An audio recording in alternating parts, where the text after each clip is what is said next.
करते हैं, अपनी मर्जी से अपने कार्य करते हैं। जब महाभारत के युद्ध के बारे में आप सबने जानकारी ली होगी, सुना होगा, पता किया होगा, आप सबको पता है महाभारत के युद्ध के बारे में। महाभारत के युद्ध में जितने भी कौरव पांडव सब लड़ रहे थे, सब कोई ना कोई देवताओं के अंश थे, खास करके पांडव।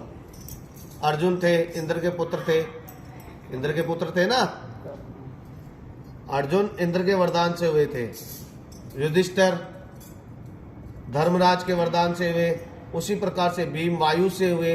तो हर एक देवता अपना सहयोग उस युद्ध में दे रहा था। किसमें? महाभारत में। तब जब चंद्रमा की बारी आई तो भगवान ने चंद्रमा को कहा कि आप अपने पुत्र को युद्ध के लिए भेजे या आप युद्ध के लिए आए। तो चंद्रमा ने कहा मेरा तो युद्ध में आना संभव नहीं है और मैं अपने पुत्र को युद्ध में नहीं भेजूंगा। मैं अपने पुत्र से बहुत प्यार करता हूं और मेरा पुत्र ऐसे युद्ध के लिए नहीं है। वो दिखने में बड़ा सुंदर है, सुशील है और कुमार की जैसे, कुमार बोले तो राजाओं के पुत्र के जैसे है। तो मैं अपने पुत्र को युद्ध के लिए नहीं भेजूंगा, मैं अपने पुत्र से बड़ा प्रेम करता हूं।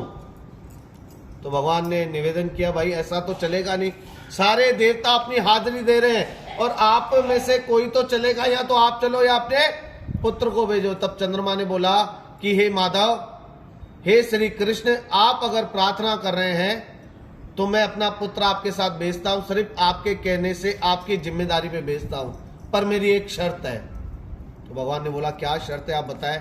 बोला मेरी शर्त है कि मेरा पुत्र जब 16 वर्ष का हो जाए तब मुझे वापस मेरा पुत्र चाहिए। अब देखो भगवान की लीला, अब भगवान को चंद्रमा की भी बात रखनी थी।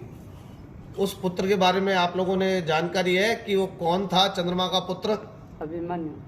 अभिमन्यु, क्या बात है, आंटी ने पूरी कथा सुनी हुई है। तो अब अभिमन्यु पैदा हुआ। अभिमन्यु ने अपनी मां के गर्भ में ही युद्ध की सारी रीतियां सीख ली थी। जब अभिमन्यु बड़ा हुआ, युद्ध के लायक हुआ, युद्ध हुआ, जब युद्ध में पहुंचा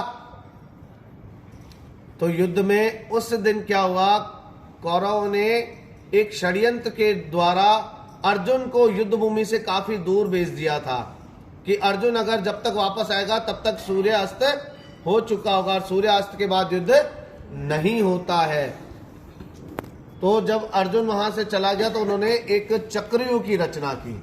अब पांडवों में किसी को भी अर्जुन के अलावा चक्रव्यूह में घुसना भी नहीं आता था और चक्रव्यूह को भेदना भी नहीं आता था, सिर्फ वो अर्जुन को ही आता था। सब पांडव चिंतित थे। तब अभिमन्यु के सामने ये प्रश्न जब हुआ तो अभिमन्यु ने कहा, हे मेरे बड़े चाचाओं, मेरे पिताजियों के भाइयों, मैं आप सबकी व्यथा समझता हूं, मैं आपकी मदद कर सकता हूं, मैं चक्रव्यूह में अंदर प्रवेश कर सकता हूं। तो उन सबने पूछा, भाई तेरे को कैसे आया चक्रव्यूह में प्रवेश करना? बोला जब मैं मां के गर्भ में था तब पिता ने माता को चक्रव्यूह में प्रवेश करने की जब वो कथा बता रहे थे तब मैंने वो सारी सुनी। तो बोला आपको बाहर निकलना नहीं आता? बोला बाहर निकलना मेरे को नहीं आता है। बोले वो क्यों? कि बोले माता ने आदि कथा तो सुनी चक्रव्यूह में प्रवेश करने की और आदि में सो गई, तो मेरे को अंदर प्रवेश करना तो आता है, बाहर निकलना नहीं आता है। तब पांडवों ने कहा कि आप चिंता नहीं करिए, हम आपकी मदद करेंगे और आप अंदर प्रवेश तो करें।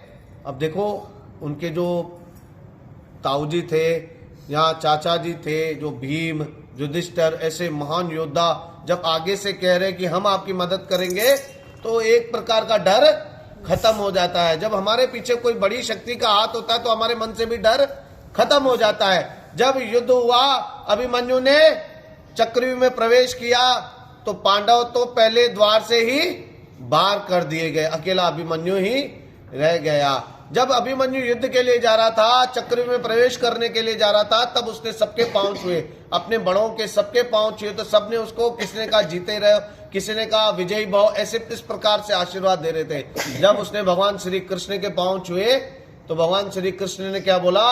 यशस्वी भव। भगवान श्री कृष्ण ने उसको जीतने का या विजय रहने का या आगे बढ़ने का कोई भी आशीर्वाद नहीं दिया। तो ये बात द्रौपदी को थोड़ी सी खटकी। द्रौपदी ने कहा कि आपने मेरे पुत्र को विजयी होने का या जीतने का ऐसा आशीर्वाद क्यों नहीं दिया, आपने उसे यशस्वी भव क्यों कहा। तो भगवान श्री कृष्ण ने द्रौपदी से कहा, हे कृष्ण,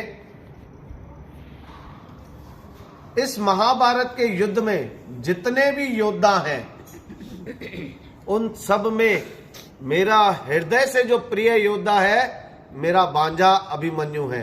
इसके जैसा योद्धा महाभारत के इतिहास में नहीं पहले था और न ही आगे होगा। इसका इतिहास स्वर्णमयी शब्दों में महाभारत में लिखा जाएगा और पूरे महाभारत के युद्ध में इसके जैसा योद्धा नहीं रहेगा और ये मेरे दिल में सबसे प्रिय रहेगा।